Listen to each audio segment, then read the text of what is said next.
This car was a whopping 30. I want it, I like it, I buy it. I told her she gotta come try it. They wondering what I've been doing. I told them I'm keeping it quiet.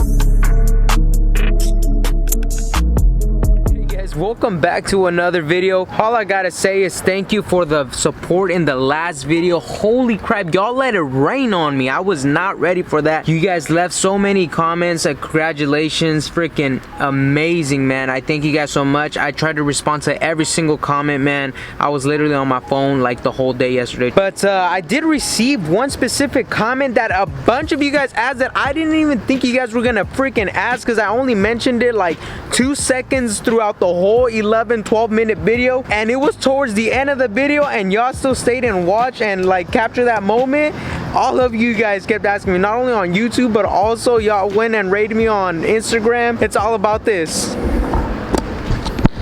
my freaking carbon fiber mirror caps. I mentioned very briefly in my video, I was like, you know, these I'm definitely not gonna keep, and you know, I might give them away or something. That's all I said, and y'all let it rain on me. These are not in the best conditions. You guys see down here, it's a little cracked, bro. Look, it's cracked from the side. So yeah, this one's cracked as well, as you guys can see right there. Look, I might sell them super cheap, so if you're still interested after seeing that, let me know. But first I'm gonna replace them. First I'm gonna replace them, then I'm gonna go ahead and give them away, sell them, whatever. Not that we got the most important issue out of the way for some reason. Let's go ahead and do an overview about the car, how much I spent, what it has, all that thing. So let's begin here. It's an Infiniti G35. I don't know what year you guys thought it was. I know it has the same tail lights as the 03, 04, 05, so it could be any, but this G35 happens to be a 2005 Infiniti G35. Now, is it a Rev Up? Apparently in the 05, some of them were not Rev Up and some were Rev Up. So let's go ahead inside the car.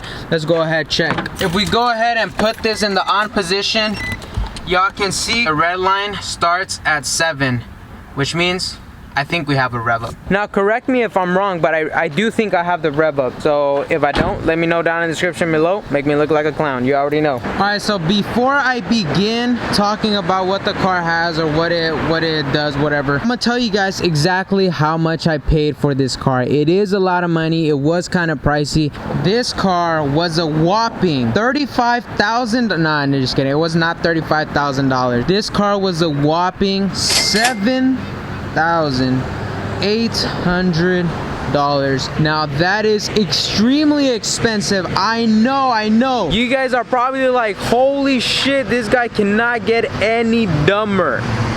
And I really can't, bro. Like, I've reached the bottom. But let's talk about the car, what it has. So let's talk about some of the things it had. Like I said, it's an Infiniti 2005 G35, and let's talk about the car. It's a clean title, which is super important if you want to retain its value. I mean, this is probably the one I'm gonna be keeping for the rest of my life. I thought I was gonna keep the yellow G, but like, I know I wanted to get a manual, so this is probably the one I'm gonna go ahead and keep. It's a clean title, which is super important. And the second thing important is mileage, right? Y'all want to look at the mileage? Hold up, check out the mileage here, so you guys don't think I'm lying. And yes, it has a Nissan badge. I do not know why. Somebody explained this. I am not sure. A whopping 80,948 miles. This G35 has 81,000 miles. Like, that's crazy, bro. You do not see that. Let me tell you, I've been doing a lot of G35 hunting like over the past 2 weeks, right? I've been looking and looking and looking, bro. There are some low mileage. There's some like 90K miles, 100, 110. The one I went to see was 117, but like 80-90% of them, at least in California, are well above like 140, 150,000, including my yellow G. I'm part of that gang. So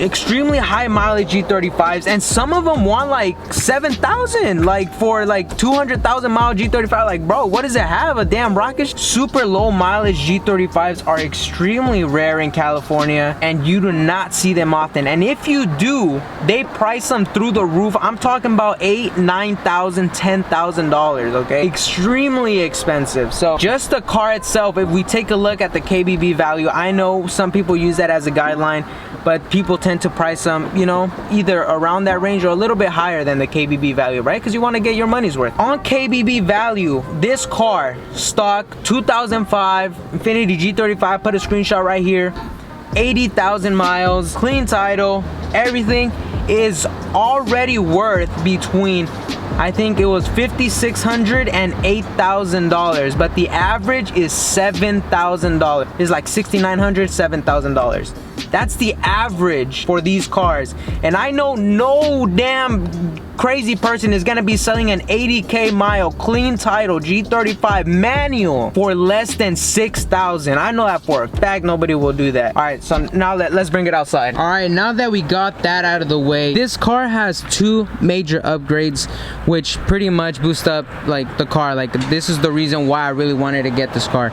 Two major upgrades only. Upgrade number one, I don't know if you guys can tell right now, it's on airbags, okay? And here's a little clip of me dropping it down if you guys want to see that little action.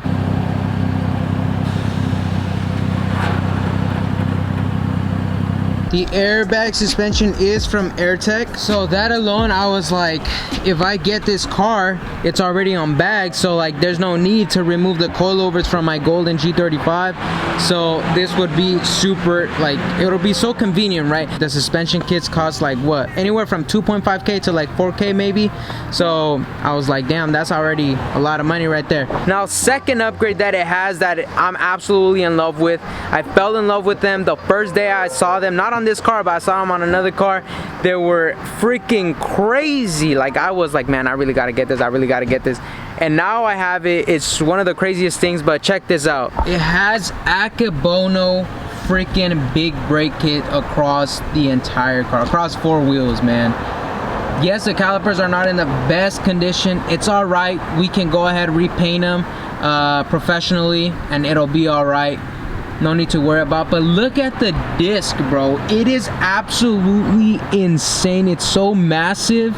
Like, this is just one of the best things ever. Like, so this big brake kit on, you know, brand new from Z1 is about, it starts at around $1,600. If you do upgrades here and there, like they give you options, you can raise them up to like $1,800, $1,900, $2,000, right? But you can get them used. I don't know how much.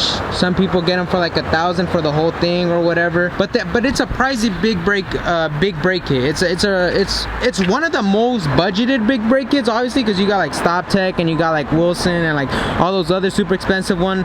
Even R1 Concepts sell super expensive big brake kits. It's definitely the budget big brake kit, but it's amazing. It's literally one of the best. A lot of G35s have these. So honestly, just those two things alone, I thought it was definitely worth it. We got around $1,600 brakes.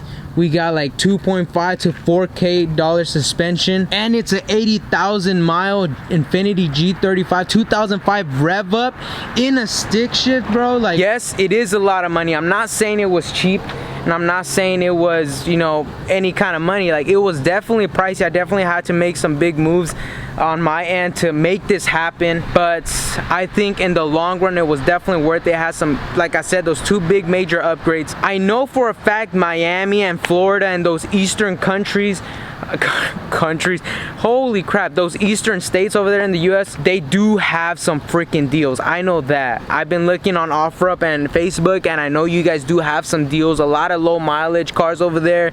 Florida freaking, for some reason, gets all the best deals. Like, they have all the damn cars, all the freaking salvage cars and all that stuff. Like, they all get them, dude. All the low mileage ones. Not sure why, but they do.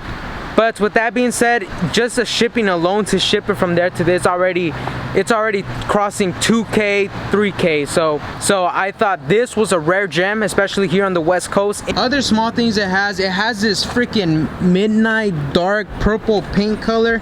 I'm not sure what's the color code on this. I know a lot of you guys really like this color, and it's a very nice color, and I don't know what the color code is, and I really want to wrap my car, so I'm probably gonna conserve this paint and save it, wash it, and wrap it over in a different color. Even though it's an amazing color, I know it's an amazing color, but I am going to re-wrap it. Some other small things it has these wheels. I'm not sure what they are, Barstone, or the paint on these wheels are absolutely horrible. Like, it's just super bad condition. The wheels are super curved. Some of them are bent, like right here is bent. So like these wheels are in really bad condition. I'm probably going to be switching them out for my other ones. Even though if these were in good condition, I would probably keep these because they look super good. But it does have brand new tires across all four wheels. It's another small thing it has a Mishimoto shift knob right there. Pretty nice grippy. The only thing I hate is that in California it gets stupid hot, so when you're grabbing that, it's like you're grabbing a damn pan from the fucking stove or something, so it gets stupid hot sometimes. It does have as well the Nismo bumper, but like I said in the last video, this is probably the worst part of the car because the paint is absolutely chipped everywhere. It's cracked and well, it's not in the best condition. You can tell that the bumper is fiberglass, and honestly, I'm not a huge fan of fiberglass. I freaking hate it with all my guts, bro. Polyurethane all day, any day, bagged or static car, I don't care. I would go polyurethane, and I think that's what I'm gonna do. I'm definitely gonna get a different bumper in polyurethane. You guys saw my IG. I don't know if I should get the OG design bumper or the GT3 bumper. We'll talk about everything I'm swapping in a different video. I'm gonna bring out my G and do a full review on it because it is coming to an end with that golden G, and I'm gonna talk about everything that I'm gonna be switching out and how it's gonna be left and ready to sell and things like that. I am gonna be leaving the tune on the golden G, I believe. All right, guys, so that's basically the end of this video. Let me know if you think it was worth it or not, if it was a good deal or not, or if it was an average deal or whatever. But regardless, we picked up a G. It's a manual. We're gonna continue with this G and having all these freaking crazy things with it. Next video, I'm probably going to do the final overview of my golden G35, because after that video I'm gonna begin ASAP. I hope you guys enjoyed the video. If you have any questions, leave them down in the comment section below. Thank you guys so much for supporting the channel. Stay safe out there. Peace out.